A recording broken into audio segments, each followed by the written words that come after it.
Vladimir Komarov was an exceptional Soviet test pilot, aerospace engineer and cosmonaut who was born on 16 March 1927 in Moscow and grew up with his half-sister Matilda. Komarov began his formal education in the local elementary school. Here he showed a natural aptitude for mathematics.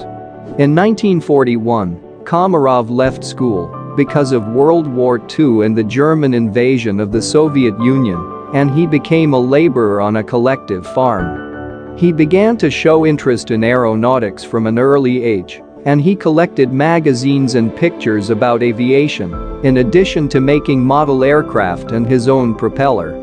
At the age of 15, Komarov entered the first Moscow Special Air Force School to pursue his dream of becoming an aviator.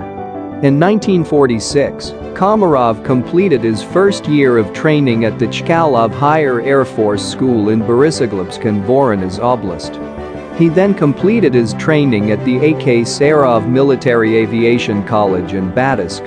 In 1964, Komarov distinguished himself by successfully piloting Voskhod 1, the first vessel to carry more than one person into space, and also the first cosmonaut to fly in space twice.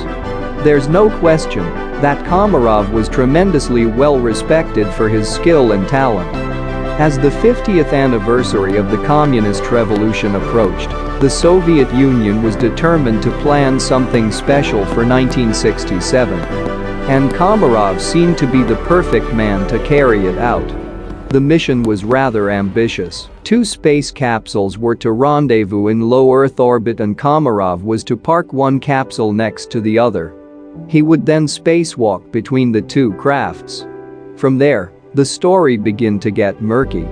On April 23, 1967, Komarov took off on his ill-fated space journey. Over the course of 24 hours, he was able to orbit the Earth 16 times, but unfortunately, he was unable to complete the end goal of his mission. This was because one of his 2 solar panels that supplied energy for the maneuver failed to deploy. Soviets apparently cancelled the launch of the second module and then instructed Komarov to come back to Earth. Despite Komarov's skill, he had difficulty handling his spacecraft and apparently had trouble firing his rocket brakes.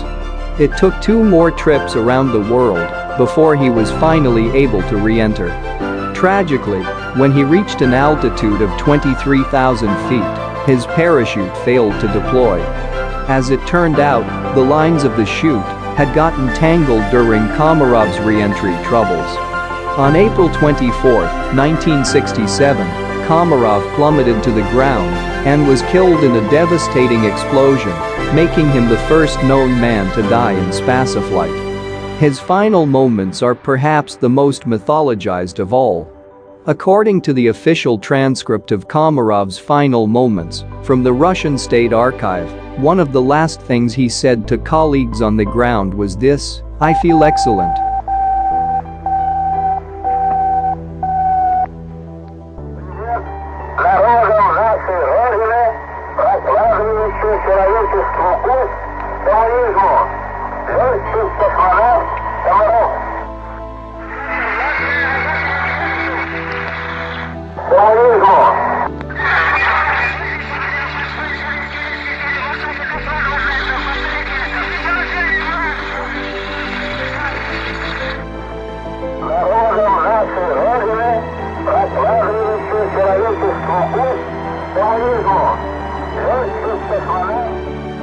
Moments later, he said, "Thank you for transmitting all of that." At this point, separation occurred. There are the remains of Komarov. Thank you so much for watching the story of Vladimir Komarov.